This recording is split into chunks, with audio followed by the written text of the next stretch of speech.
Said the man never made a lady. No doubt it's gonna bust me right now. I ain't gonna take it. No, no, no.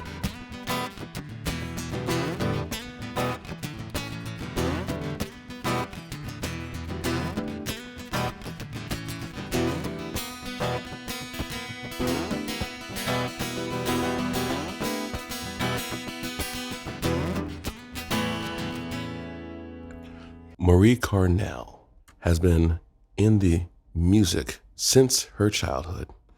Very compelling, very complex, and very, very endearing.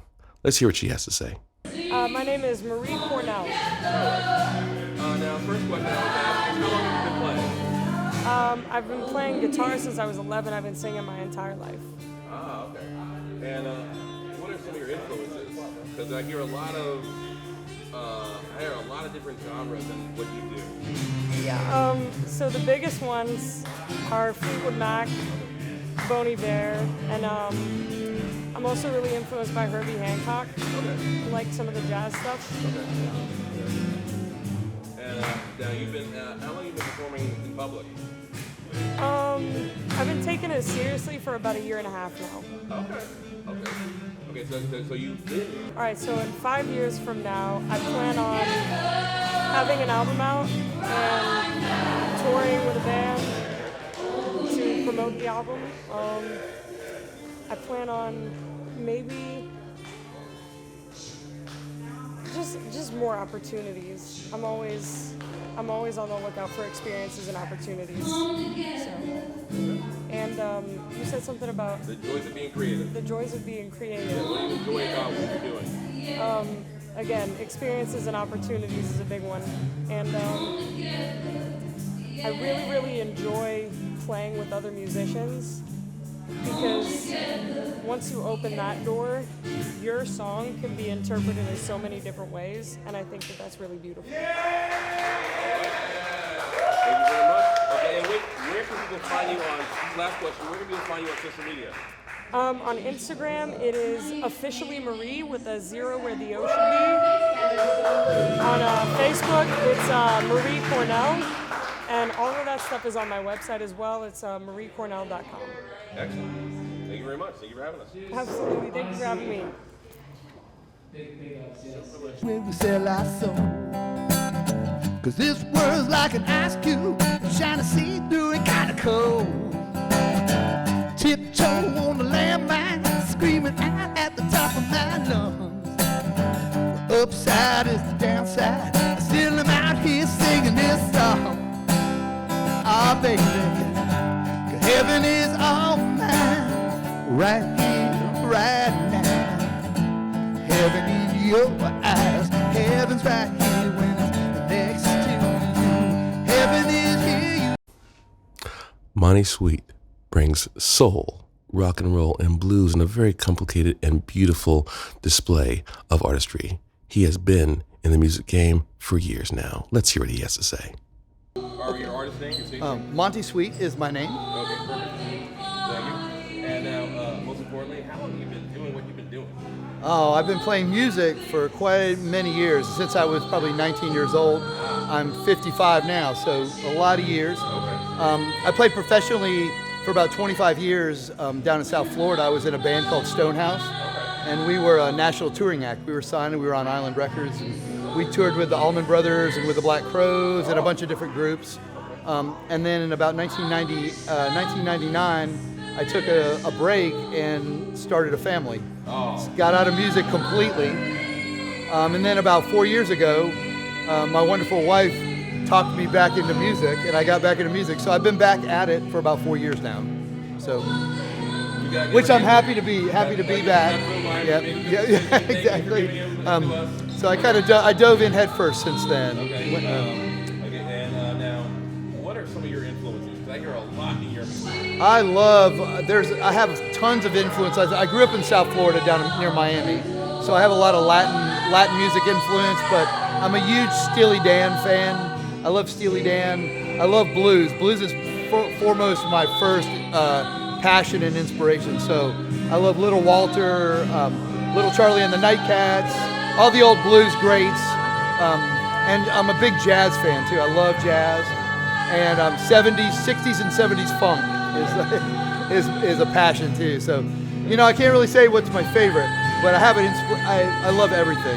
You've given the answer that most musicians who really love music do. I've been influenced by a lot. Right. And that's the consistency that I find when I do these. Great music is great music, no matter what genre it is, really. Yeah, the curiosity is boundless, is what I find. Now, my two final questions is, what do you got planned for this year?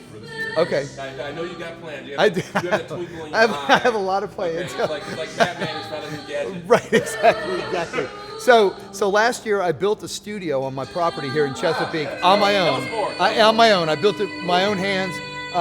I was working in the house, out of the house, writing music, and it was a little too loud to be in the house. So I saved up money and I built my own studio in the backyard. So I went. So I built a recording studio in my backyard, in my back of my house, and I released 2 songs. I released a song called Sweet Monty, and another song that I just released a couple days ago called Heaven.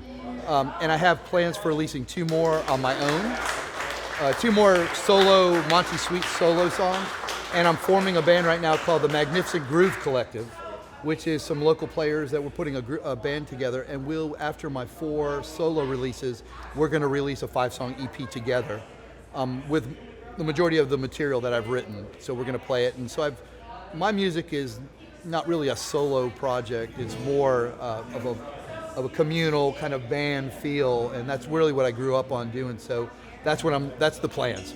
Hopefully go on tour. And just live the life, try to make it, still trying to make it, so, but and be honest about it. Just go out and play honest music and just play and have a great time. Last 2 questions is, how can people find you? And then, what are the joys of being creative? Okay, so people can find me on all the normal places: Facebook, Monty Sweet on Facebook, Instagram, SoundCloud. I know that's old school, but YouTube, YouTube Music, YouTube, Spotify. I have Monty Sweet on Spotify. I have an artist profile, and MontySweet.com is my website. So those are all my links and things like that. The best thing about being creative, it allows me to kind of embrace the world around me. If I'm open to creativity, I have to open my mind up and accept just everything that's around me to kind of understand. Creativity allows me to understand the world, basically. That's my story. I'm sticking to it. that's yeah. Thank you so much. I love it. Thank you so much. I appreciate it.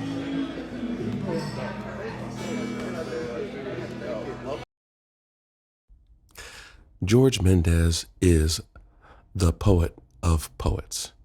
He is an author, he is a host, he is an organizer, and he has done many things to encourage others in the community. I am privileged to call him a friend, and he has given me advice when it was very much needed. And if you have the chance to buy any of his books, I highly recommend it. I ran into a face from back in the day while I dug through vintage VHS tapes in a thrift store that used to be a record shop, that used to be a bookstore, that used to be a thrift store. After the obligatory, damn, how long's it been? And the man, it's been way too long, they, with too much comfort for a friend a lifetime removed, points out the gray in my goatee and says, damn, homie, what happened? Without missing a beat, in a swell of lion pride, I responded, I lived. The answer confused them, and frankly, it surprised the generational curses out of me because it dawned on me. In that precise moment, how real I just was with them and myself. How brutally but spontaneously honest the answer sauntered out of me, how appalled they seemed at my audacity. Like, how dare I?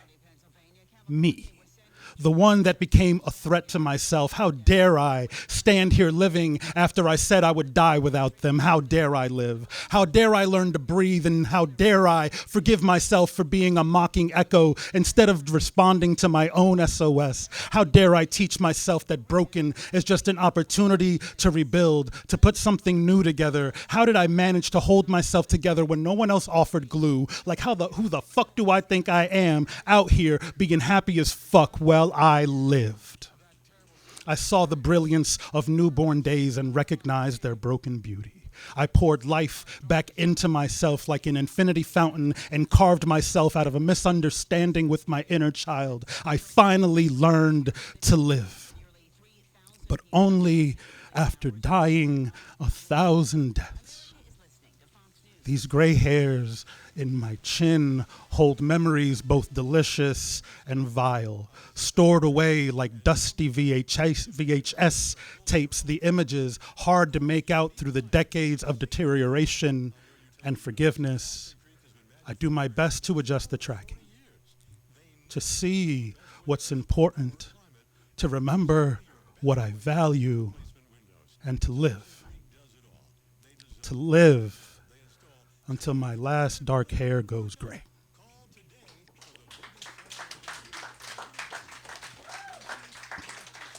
All right. So now that I'm not hosting anymore, for reasons that I don't understand, I feel more comfortable reading poems that I didn't normally read. So this is about as close as it gets to like an erotic poem for me. I want to write my next poem on the supple surface of your skin. I want to use the dimples in the small of your back as the wells for my ink and trace the soliloquies of our intimacy in calligraphy across your collarbone. I want to make your body my storybook. Slowly open your cover and find fantasy within your deepest pages. Let me write in rhyme along the inside of your right thigh, crossing T's and dotting I's with every smiling sigh. On the left, I'll sketch the visual of a shuddered breath that leaves your lips like a happily ever after. Let the bristles of my brush paint narratives neatly around your navel, spiraling outward from your center. It'll tickle, but you'll like it. May I highlight your hips with haikus like, I worship your curves and whispers come alive on a breathing canvas. Let me cover you in alliteration and lull you as I lovingly lick you a lullaby. Let me weave whimsy into your waistline, remind you of when your waist met mine that first time we intertwined on a makeshift bed of throw pillows and couch cushions wrapped in blankets on my living room floor, nude, subdued, quaking under my quill. And for the very first stanza that sounded something like satisfaction, let my pen the story of our graceful collision, our slow motion crash. Allow me to tell the tale of handfuls of tugged hair, bite mark shaped bruises, and the canyons you etched into my back. The two of us outside of ourselves, watching our bodies make love that looked like war, earthly and ethereal, loving and aggressive. From the outside looking in, it may have appeared as if we didn't even like one another. Let me write of the crystalline tear that fell magically from your eye. That night we cried out in unison like the twin barrels of a shotgun. The night we came together so violently, we split an atom. We became cosmic, galactic. We went supernova. The universe formed from the force of one big bang, and we exploded together. Holy shit! We must be gods now. So let me make your body my new Bible. I brought my finest pen and a bottle of fresh ink. Symay is the current host of the venue. He is an author, a poet, and a very accomplished musician. Here's his referencing the 9/11 tragedy that we all experienced years ago and making sure that it is remembered and properly understood at the venue.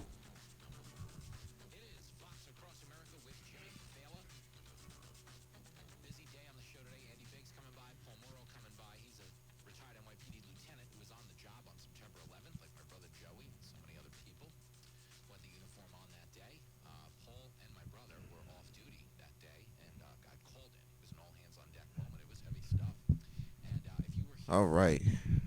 I had to teach a bunch of kids that were born in 2011 and 10 about 9/11 today, and they were like, "What's that?" And I was like, "Wow." But that's how it was when like old people tried to talk to me about the Vietnam War. I was like, "What's that?" Wonder. So when they get to be like 30, they'll be like COVID. They'll be like, "What's that?" But everybody's still doing all right.